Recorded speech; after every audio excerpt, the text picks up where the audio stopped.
सभी स्नेहीजनों एवं सुधी साधकों को सादर वंदे। जय श्री कृष्ण। श्रीमद् भगवद गीता अध्याय 9 चैप्टर 9 राज विद्या राजगुह्य योग और श्लोक है श्लोक संख्या 32 वर्ष 32। आइए इसका पठन वाचन करें और फिर इसके सरल सार और भाव को जानने समझने का प्रयास करते हैं। माम ही पार्थ व्यपाश्रित्य ये स्युः पापयोनयः स्त्रियो वैश्यास्तथा शूद्रास् तेऽपि यान्ति परां गतिम्। इसका सरल शाब्दिक हिंदी अर्थ इस प्रकार है।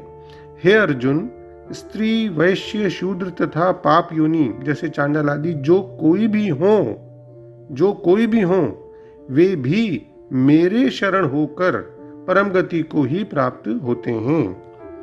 यानी Arjuna, women Vaishyas means members of trading and agriculturist classes, Shudras those belonging to the labour and artisan classes, as well as those of impious birth such as the pariah, whoever they may be, taking refuge in me, they too attain the supreme goal। तो इस श्लोक में अपनी शरणागति से पाप योनि में जन्म लेने वालों के बारे में और अन्य कुछ को भी परम गति रूपी फल की प्राप्ति के बारे में भगवान बताते हैं। तो पहले पदच्छेद के माध्यम से संस्कृत शब्दों का हिंदी शब्दार्थ वो देख लेते हैं। ही क्योंकि पार्थ, हे अर्जुन, स्त्रियः यानी स्त्रियां, वेश्याः वेश्य, शूद्राः शूद्र तथा और पाप योनियः पाप योनि जैसे चांडाल आदि ये जो कोई अपि भी स्युः हो ते वे अपि भी माम मेरी व्यपाश्रित्य अर्थात शरण होकर परम गतिम गति को ही यान्ति प्राप्त होते हैं।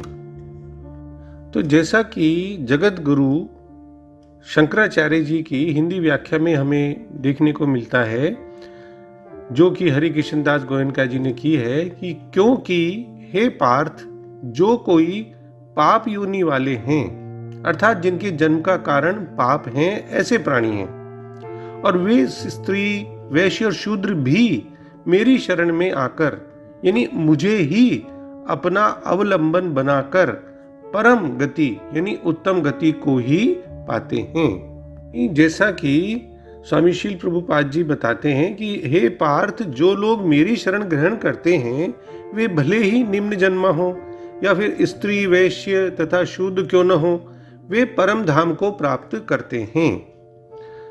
स्वामी श्री प्रभुपाद जी श्रीमद् भागवत को भी एक जगह कोट करते हैं 2.4.18 में, और लिखते हैं कि वहां ये कथन है कि अधम योनि भी शुद्ध भक्त के संसर्ग से शुद्ध हो जाते हैं। तो भक्ति के द्वारा भगवान की प्राप्ति का जो प्रकरण चल रहा है, तो भगवान ने अपनी भक्ति के 7 अधिकारी बताए। उनमें से दुराचारी का तो वर्णन पिछले 2 श्लोकों में आ गया। अब इस श्लोक में भक्ति के 4 अधिकारियों का वर्णन आता है। इस जन्म में जो पापी है यानी जिसके आचरण खराब है उसे तो दुराचारी कह दिया, लेकिन जिनके पूर्व जन्म में आचरण खराब थे यानी जो पूर्व जन्म के पापी हैं और अपने उन पुराने पापों का फल भोगने के लिए नीच योनियों में जन्म लिया है, पैदा हुए हैं, उनको भगवान ने यहाँ पाप योनि कह दिया। लेकिन ये ध्यान रहे कि जो पाप योनि शब्द है वो बहुत व्यापक है। उसमें असुर हैं, राक्षस हैं और पशु पक्षी आदि सभी के जो भाव को लिया जा सकता है, लेकिन ये ध्यान रहे कि ये सभी भगवत भक्ति के अधिकारी माने जाते हैं। शांडिल्य भक्ति सूत्र 78 में आता है, जैसा कि स्वामी रामसुखदास जी महाराज की साधक संजीवनी में देखने को हमें मिलता है कि भगवत भक्ति के नीची से नीची योनि से लेकर ऊंची से ऊंची योनि तक के सब प्राणी अधिकारी हैं। स्वामी रामसुखदास जी महाराज आगे बताते हैं कि जैसे अंगारा होता है तो वो जब तक आग के संपर्क में होता है जब तक तो चमकता है, फिर दूर होते ही उससे कोयला बन जाता है। उसको कितना भी रगड़ो वो कोयला ही रहता है, चमक उसमें दिखाई नहीं देती है। लेकिन फिर से अगर वो आग के संपर्क में आता है तो फिर कालापन नहीं रहता, फिर से चमक उठता है। ऐसे ही भगवान के अंश इस जीव में कालापन यानी अपवित्रता भगवान से विमुख होने से आती है। यदि वो वापस से भगवान के सम्मुख हो जाए, वापस भगवान की भक्ति में लीन हो जाए, तो फिर उसकी अपवित्रता फिर से मिट जाती है, वो फिर से पवित्र हो जाता है और फिर दुनिया में चमक उठता है। दुराचारी के संदर्भ में हमने देखा ना कि स्वयं के भगवान की ओर लगने पर जब इस जन्म के पाप भी बाधा नहीं दे सकते, तो फिर पुराने पाप बाधा कैसे दे सकते हैं। आगे स्वामी जी 3 शब्दों का विश्लेषण करते हैं, स्त्रीय, वेश्य और शूद्र। यहाँ स्त्रीय पद देने का तात्पर्य है कि किसी भी वर्ण की, किसी भी आश्रम की, किसी भी देश या वेश की कोई भी स्त्री क्यों न हो, वे सभी स्त्रियां मेरे शरण होकर परम पवित्र बन जाती हैं और उनको परम गति प्राप्त होती है। जैसे प्राचीन काल में देवहूति, शबरी, कुंती, द्रौपदी, ब्रज गोपियां, और अभी के जमाने में जैसे मीरा, करमेती, कर्माबाई, फूलीबाई, ये सब स्त्रियां भगवान की भक्त हो गई। ऐसे ही वेश्यों में समाधि, तुलाधार आदि हैं और शूद्रों में विदुर, संजय, निषाद राज, गो आदि कई भगवान के भक्त हुए हैं। मतलब यह हुआ कि पाप योनि कोई भी हो या फिर स्त्रियां हो, वेश्यों, शूद्रों, ये सभी भगवान का आश्रय लेकर परम गति को प्राप्त होते हैं। ये ध्यान रखने की बात है कि यहाँ इस श्लोक में पाप योनिय पद, जैसा कि स्वामी जी बताते हैं, लिखते हैं, स्वतंत्र रूप से आया है। यानी इस पद को स्त्रियों, वेश्यों, शूद्रों का विशेषण नहीं माना जा सकता, क्योंकि ऐसा मानेंगे तो बहुत सारी बाधाएं आएंगी। देखिए, स्त्रियां तो चारों वर्णों की होती हैं। अब ब्राह्मणों की, क्षत्रियों की, वेश्यों की स्त्रियों को तो अपने अपने पतियों के साथ यज्ञ आदि वैदिक कर्मों में बैठने का अधिकार है, तो स्त्रियों को तो पाप योनि कह ही नहीं सकते। तो भगवान ने उनका नाम अलग से लिया है। मतलब ये कि स्त्रियां पति के साथ ही मेरा आश्रय ले सकती हैं, मेरी तरफ चल सकती हैं, ये कोई नियम नहीं हुआ, ये कोई नियम नहीं। स्त्रियां स्वतंत्रता पूर्वक भी मेरा आश्रय लेकर परम गति को प्राप्त हो सकती हैं। अब अगर इसी तरह से हम पाप योनि इस पद को वेश्यों का विशेषण माने तो भी युक्ति संगत नहीं है। क्यों? क्योंकि श्रुति के अनुसार वेश्यों को पाप योनि माना ही नहीं जा सकता। उनको तो वेदों के पढ़ने का, यज्ञ आदि वैदिक कर्मों के करने का पूरा अधिकार दिया गया है। अब अगर पाप योनि पद को शूद्रों का विशेषण माने तो यह भी युक्ति संगत नहीं है, क्योंकि शूद्र तो चारों वर्णों में आ जाते हैं, कर्मों के आधार पर होते हैं, वर्ण तो जन्म के आधार पर है नहीं। अतः चारों वर्णों के अतिरिक्त अर्थात शूद्रों की अपेक्षा जो दूसरे हैं, कोई हीन जाति वाले जैसे यमन, हूण, खास आदि, स्वामी जी लिखते हैं, ये मनुष्य उनको पाप योनि पद के अंतर्गत लेना चाहिए। और संक्षेप में बात यह है कि भगवान की तरफ चलने में भाव की प्रधानता होती है, किसी जन्म की नहीं, कोई लिंग की, जाति की और किसी वर्ण की जरूरत नहीं, भाव की प्रधानता होती है। व्यपाश्रय, जिसमें दूसरे का आश्रय नहीं हो, ऐसे अनन्य आश्रय को यहाँ व्यपाश्रय यानी विशेष आश्रय कहा गया है। अब हम देखते हैं कि स्वामी चिन्मयानंद जी इस श्लोक की व्याख्या में क्या बताते हैं। वो लिखते हैं कि केवल दुराचारी लोग ही ईश्वर के अखंड स्मरण से बंधन मुक्त हो जाते हो, ऐसी बात नहीं है। जो लोग जन्म से ही मानसिक और बौद्धिक क्षमताओं की कमी और आंतरिक दुर्व्यवस्था के शिकार हैं, वे भी परमात्मा के अखंड स्मरण की इस साधना से अंतःकरण को शुद्ध कर सकते हैं, सुसंगठित कर सकते हैं। और इसलिए यहाँ भगवान श्री कृष्ण के शब्दों के वास्तविक अभिप्राय को हमें समझना होगा। आगे स्वामी चिन्मयानंद जी बताते हैं कि स्त्रियों से तात्पर्य स्त्री के समान मन से है। ऐसे मन के लोग अत्यंत भावुक प्रवृत्ति के होते हैं तथा जगत की वस्तुओं में उनकी अत्यधिक आसक्ति होती है। इसी प्रकार समाज में अनेक लोग अपने विचारों और कर्मों में व्यापारिक वृत्ति के होते हैं, यानी मानसिकता के होते हैं। ये लोग अपने आंतरिक मानसिक जीवन में वैश्य के समान रहते हैं, यानी वे सदैव इसकी कैलकुलेशन, गणना करते रहते हैं, चिंता करते रहते हैं कि ईश्वर के स्मरण आदि में वे जो मन की जो पूंजी लगा रहे हैं उससे उन्हें लाभ क्या होगा, ऐसी गणना करने वाला और सदा अधिक से अधिक लाभ की आशा लगाए रहने वाला मन ध्यानियों के द्वारा विकसित होने योग्य नहीं होता है। अनंत स्वरूप में जीवंत रहने का तो एकमात्र उपाय है कि मन को स्थिर करके सब कर्मों को ईश्वर के अर्पण कर देना चाहिए।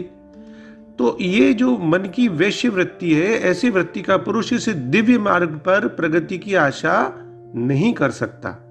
और अंत में शूद्र शब्द के द्वारा आलस्य, निद्रा और प्रमाद जैसी मन की वृत्तियों को दर्शाया गया है, ऐसा स्वामी चिन्मयानंद जी लिखते हैं। तो भगवान श्री कृष्ण ने अपने युग में सर्व परिचित शब्दों के उपयोग के द्वारा अंतःकरण के विशेष गुणों को इंगित किया है। इन शब्दों को जब हम उपर्युक्त अर्थ में समझते हैं तभी श्लोक का वास्तविक तात्पर्य समझ में आता है। उनके विपरीत अर्थ करके गीता को अपनी योग्यता के आधार पर प्राप्त जो मानव मात्र के धर्मशास्त्र होने की प्रतिष्ठा है, उससे नीचे गिराने की जरूरत नहीं है। यानी इस श्लोक के द्वारा भगवान वचन देते हैं कि अनन्य भक्ति तथा आत्मस्वरूप के सतत निधिध्यासन से न केवल दुराचारी लोग वरन जन्म से ही किसी प्रकार की मानसिक और बौद्धिक हीनता के शिकार हुए लोग भी सफलतापूर्वक आध्यात्मिक लक्ष्य को प्राप्त कर सकते हैं। और पाप योनि से जन्म हुए तो वेदांत के अनुसार पाप क्या है? मन की एक दूषित प्रवृत्ति है जो कि उसके अतीत या भूतकाल के नकारात्मक और दोषपूर्ण जीवन के कारण मन में उत्पन्न हो जाती है। और मन की ये वासनाएं दुर्निवार होती हैं, का निवारण करना कठिन होता है। और ये वासनाएं ही उपर्युक्त प्रकार की जो वृत्तियां बताएं उनका मूल स्रोत हैं। संक्षेप में कहें तो जब मन इन दुष्प्रवृत्तियों से भरा होता है तब ऐसे मन वाले व्यक्ति का वेदाध्ययन करना ही निरर्थक है, बेकार है। इस कारण केवल करुणा के वश ऋषियों ने उनके वेदाध्ययन का निषेध किया है। इसका अर्थ ये कदापि नहीं था कि ऐसे व्यक्तियों को हमेशा के लिए अध्ययन से वंचित रखा जाए। पवित्र ब्रह्म विद्या का सफल अध्ययन करने के लिए आवश्यक योग्यताओं की प्राप्ति के लिए ही तो आध्यात्मिक साधनाओं का विधान किया गया है।